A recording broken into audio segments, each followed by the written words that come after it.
Hey les langues de VIP, alors aujourd'hui je suis avec Paga pour la nouvelle saison Les Marseillais en Thaïlande pour Au cœur des tendances. Alors Paga, écoute, 4e fois que tu pars avec les Marseillais. Donc la vraie question c'est qu'est-ce qu'il y aura de différent cette saison? Tout. En un mot, je t'ai dit. Je te dis.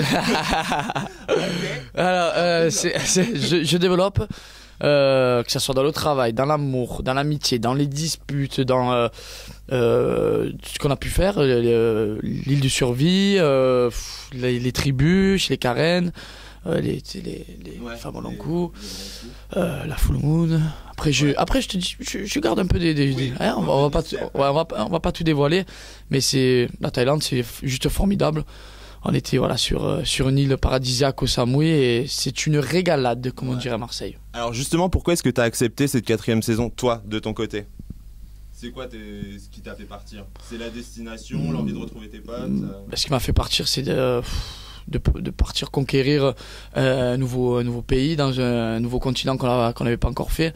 Et moi, vu que je suis dans la musique, j'ai envie de m'imposer un peu partout, quoi.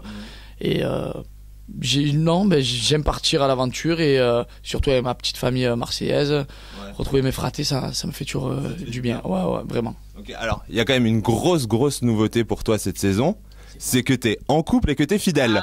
Alors comment est-ce que tu occupais tes journées en Thaïlande? Parce que c'est quand même, sur les 3 premières saisons, c'était un peu l'essentiel de ta journée, c'était la drague. Donc comment ça se passe là cette saison? Alors je pense que j'ai 2 facettes en moi. J'ai la facette où je drague et la facette où je fais le clown, où je suis moi-même. Sauf que j'ai enlevé la facette drague et j'ai récupéré la facette clown. Donc j'étais 2 fois plus un clown et j'ai fait encore 2 fois plus bordel. D'accord. Sans draguer. Bon, sérieux alors. Et du coup, est-ce que t'avais des appréhensions par rapport au départ et tout ça, quitter Adixia? En fait, j'avais plus peur de comment allait se passer cette aventure en tant que couple, quoi. Tu vois, comment j'allais l'appréhender, cette aventure. Et ça va plutôt bien. J'étais content. Ça Adixia, donc en fait, on s'est fait une raison. Je me dis, voilà, je t'explique, bébé, je pars, je vais pas me rendre malade. Au contraire, si je me rends pas malade, je vais bien faire mon aventure et forcément, quand on va se retrouver, je vais être le plus heureux. Donc j'ai fait ce que j'ai à faire, je me suis régalé et j'ai vu vraiment une facette en moi que je connaissais pas. Ah ouais, carrément. Ah ouais, carrément. Je me suis surpassé. Waouh. Attention, là tu nous promets du lourd, hein, du coup. Là tout le monde va être au rendez-vous sur W9. Hein. Et alors justement par rapport à Adixia, qu'est-ce qui était le plus difficile à vivre quand elle est partie à Marbella ou quand toi t'étais en tournage? Quand moi j'étais en tournage. Ouais. Ah totalement. C'est là où tu sens le manque?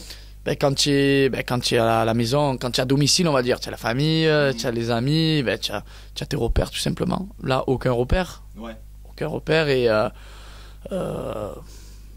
vraiment rien pour entrer en contact avec elle. Donc forcément, coupé du monde et c'est très dur. Ouais. Vraiment, c'est plus dur. Je croyais pas, mais en fait, j'ai compris pourquoi elle était partie de... D'accord, du coup, toi, cette fois-ci, tu t'es mis à sa place et tu comprends mieux ses réactions de Marbella. J'ai vraiment failli partir, mais après, je me suis dit, ma place, elle est dans les Marseillais, il faut que j'y reste pour m'imposer, m'amuser, rigoler, faire la fête, travailler, et tout ce qui suit, quoi. Tu m'as compris, Naturellement. Et alors, justement, la différence avec les autres téléréalités, c'est que vous...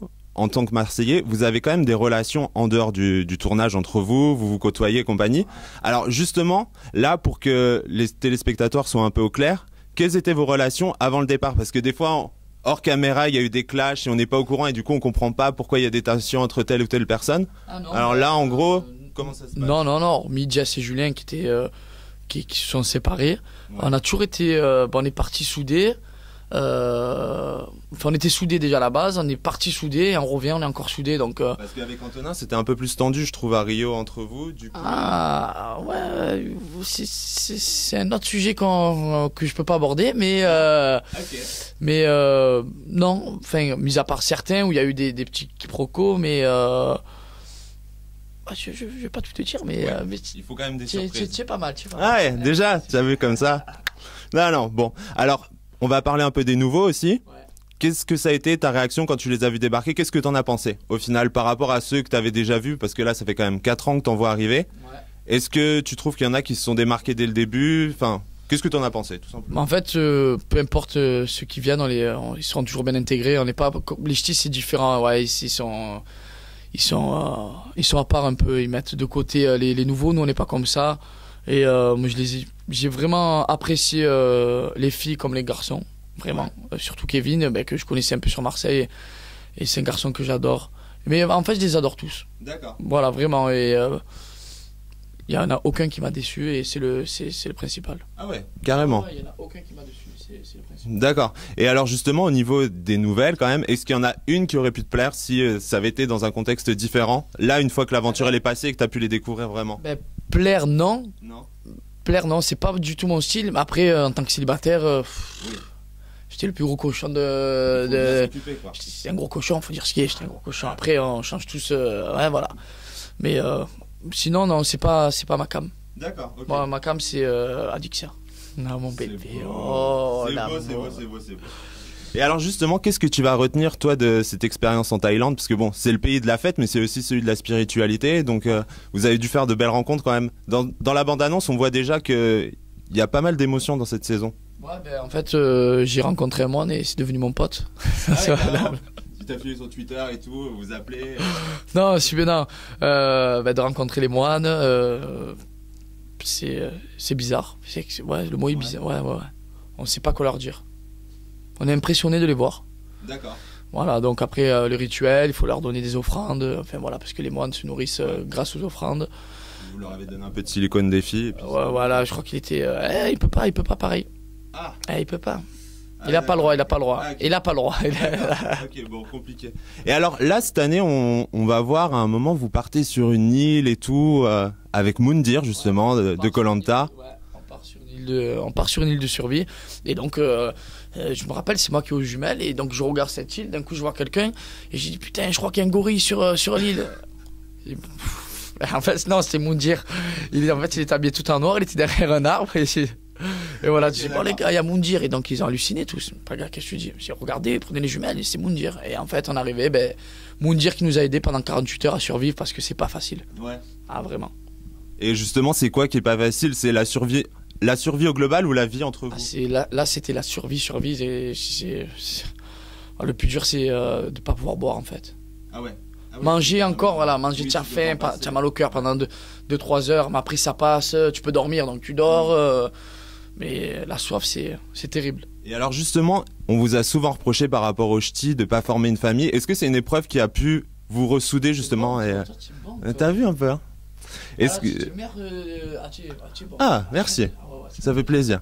Donc, est-ce que c'est justement ce genre d'épreuve qui a réussi à vous souder et qui vous donnera peut-être plus l'esprit famille comme on l'attend dans ce genre dans votre programme? Ta question est bonne, mais je vais pas aller jusqu'à la fin de ma réponse. Mais ouais, ça nous a permis de nous souder. Mais tu vas voir, il y a quelques tensions. C'est normal, quand tu manges pas, tu as envie presque tu serais prêt à tuer ton collègue pour le manger. Mais bon, tu as compris. C'est sûr, non, mais ok. Mais oui, je sais pas, les Marseillais, on a toujours été soudés. Tu sais, c'est pas forcément une image qu'on a de vous à l'écran. Dans le sud, c'est voilà, on va s'engueuler pour un bout de pain, mais parce que on le dit sur le moment, d'accord. Dans le nord, ça va se balancer pour le bout de pain.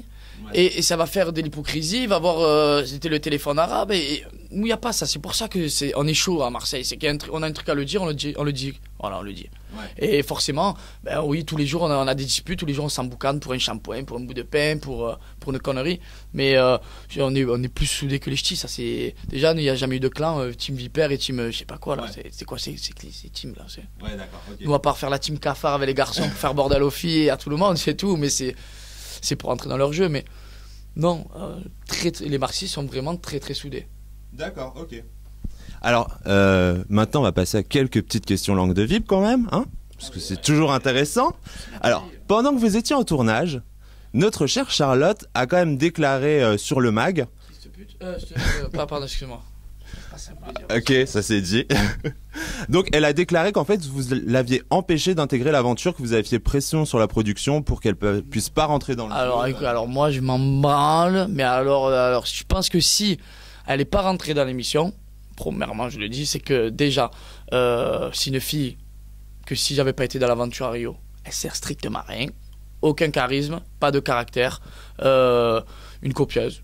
D'accord. Une copieuse. Après oui, j'ai ma relation avec elle, comme tout célibataire peut avoir une relation avec quelqu'un. Mais après, je pense que c'est beaucoup elle qui a foutu la merde.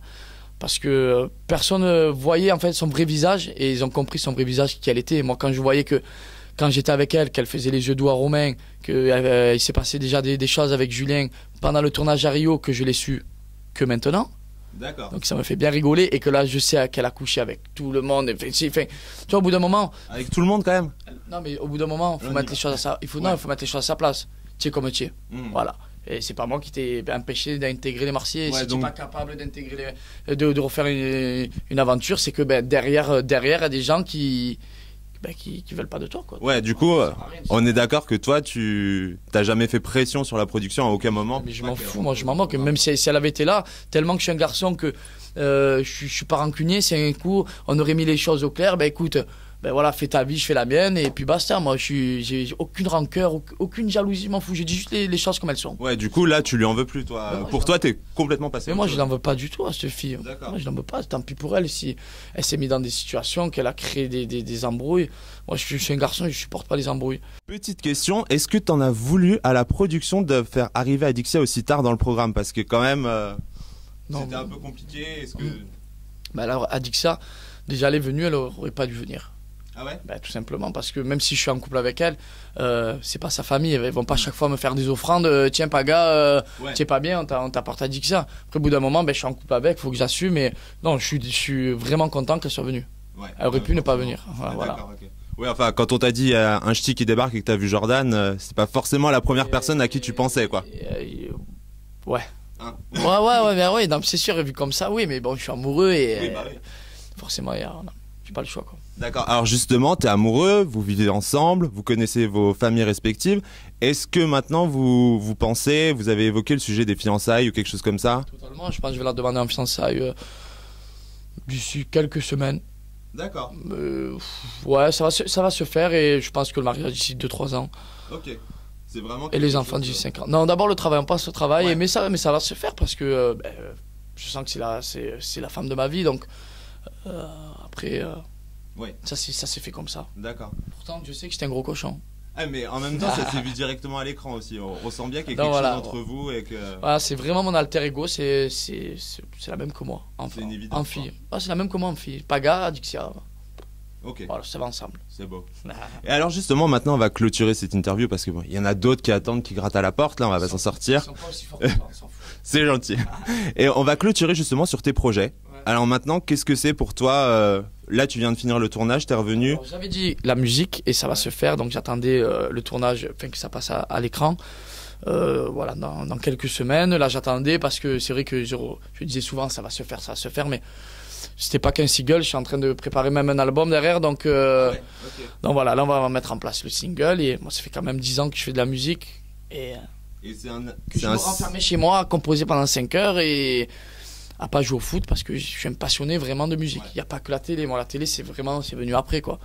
Mais ça te sert en fait pour ton exposition médiatique. Ouais, c'est pas que ça me sert, c'est que je suis tombé sur un casting et je l'ai fait. On m'a dit, tu veux partir à l'autre bout du monde, à Miami, mixer? J'ai dit, ouais. Je suis filmé. J'ai dit, ouais. Je prends des sous, ouais. À Banco, quoi. Oui, c'est clair. Celui qui va pas. J'avais 24 ans, 23 ans. Celui qui va pas, il est con. Célibataire. On est d'accord. Je travaille pas. Et du coup, c'est un projet en solo ou c'est un projet avec Adixia? Non, un projet avec Adixia, ouais, dans la musique. Elle chante, elle mixe, et on mixe à deux. Donc voilà, on a quelque chose de vraiment d'assez fort qu'on mixe tous les deux.